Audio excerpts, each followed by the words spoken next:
Class 12th physics के chapter 4 के NCERT के क्वेश्चंस डिस्कस कर रहे हैं। ये वाला क्वेश्चन आपकी एनसीईआरटी बुक में क्वेश्चन नंबर 10 है। देखो इस क्वेश्चन में क्या है, आपको 2 मूविंग कॉइल मीटर्स गिवन है m1 एंड m2 और उनके लिए आपको ये सारी वैल्यूज गिवन है। m1 के लिए ये वाली वैल्यू गिवन है r1 n1 a1 and b1 की, और m2 के लिए भी ये सारी वैल्यूज आपको गिवन है।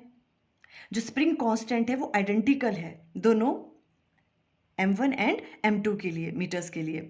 आपको फाइंड आउट, देखो क्या करना है, determine the ratio of, A part में आपको क्या फाइंड आउट करना है, current sensitivity end voltage sensitivity m2 and m1 की, उनका आपको रेशियो फाइंड आउट करना है, current sensitivity end voltage sensitivity का। तो देखो सबसे पहले हमें पता होना चाहिए करंट सेंसिटिविटी क्या होता है। करंट सेंसिटिविटी को हम डिनोट करते हैं IS से, और ये किसके बराबर होता है, deflection divided by current. End voltage sensitivity को डिनोट करते हैं हम VS से, और ये किसके बराबर होता है, डिफ्लेक्शन डिवाइडेड बाय वोल्टेज।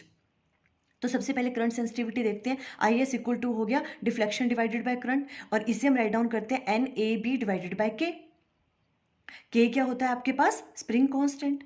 तो अब क्या करना है हमें, देखो m1 और m2 के इनके रेशियो फाइंड आउट करने हैं, ठीक है। अब जो m2 आपके पास जो मीटर है उसके लिए जो करंट सेंसिटिविटी है उसे हम डिनोट करें IS2 से, और m1 के लिए जो करंट सेंसिटिविटी है वो हो गया IS1।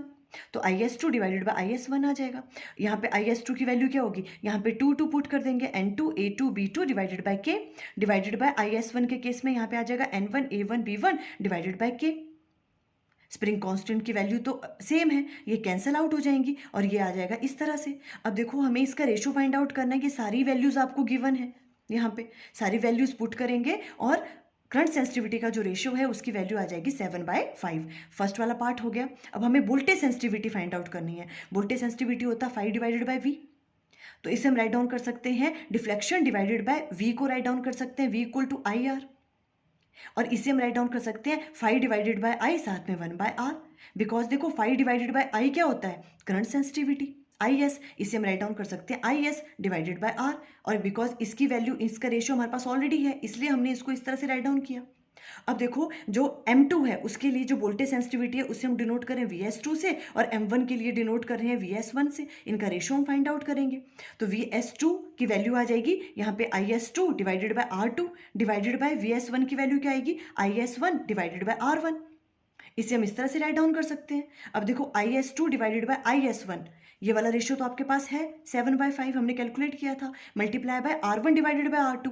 R1 की वैल्यू यहाँ से पुट करेंगे डिवाइडेड बाय R2। ये सॉल्व करके जो वोल्टेज सेंसिटिविटी का रेशियो है उसकी वैल्यू आ जाएगी 1। इस तरह से सॉल्व करेंगे हम। फुल एनसीईआरटी सॉल्यूशन की वीडियो का लिंक स्क्रीन पे आ रहा होगा। Thank you.